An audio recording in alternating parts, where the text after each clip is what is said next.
Silaturahim.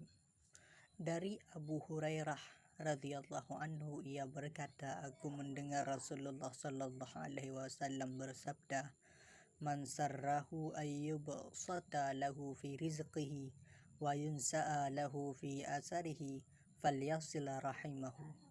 Barang siapa ingin dilapangkan rezekinya dan dikenang baik hidupnya, maka hendaklah ia bersilaturahim. Hadis riwayat muttafaqun alaih.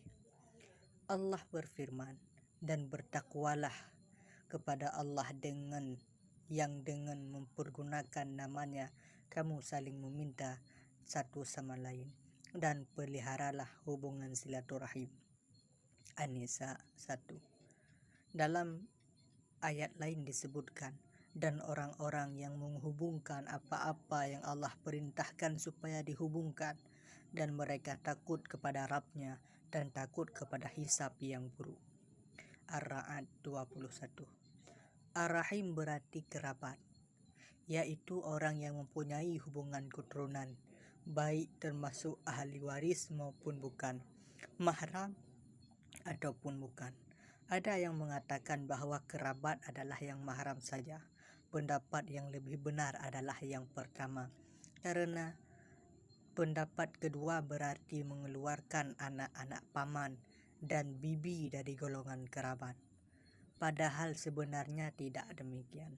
Al-Qadhi bin Al-Qadhiyat berkata, tidak ada perbedaan pendapat bahwa silaturahim hukumnya wajib secara umum, sementara memutuskannya adalah suatu kemaksiatan yang besar.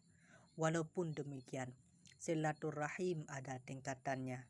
Ada yang paling rendah adalah tidak mengabaikan, tetapi tetap hubungan dengan pembicaraan, walaupun hanya sekadar salam.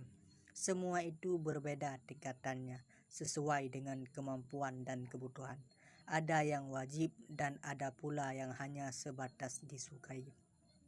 Jika silaturahim telah tercapai, walaupun tujuannya tidak tercapai, maka tidak berarti memutuskan.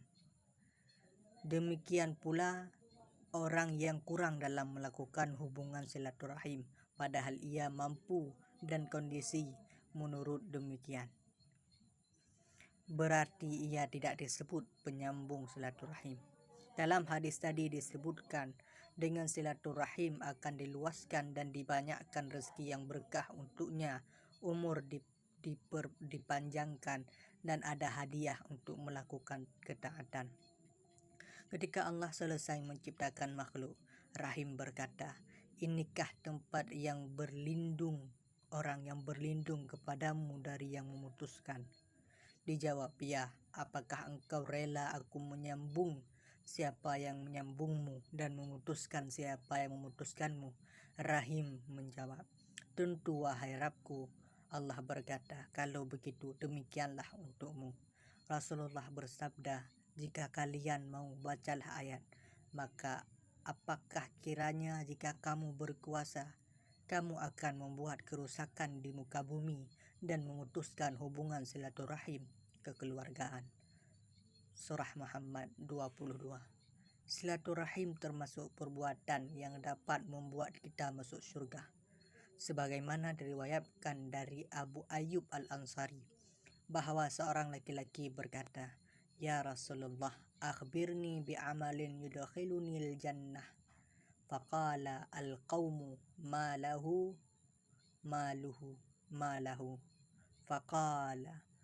faqala Rasulullah sallallahu alaihi wasallam, aribun ma lahu.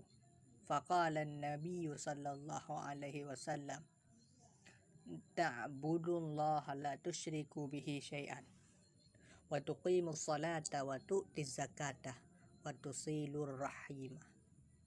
Wahai Rasulullah, beritahukanlah aku suatu amal yang dapat memasukkanku ke dalam surga. Orang-orang bertanya-tanya, kenapa dia? Kenapa dia? Rasulullah berkata, itu keperluannya. Lalu Nabi bersabda, engkau menyembah Allah dan tidak menyekutukannya dengan suatu pun.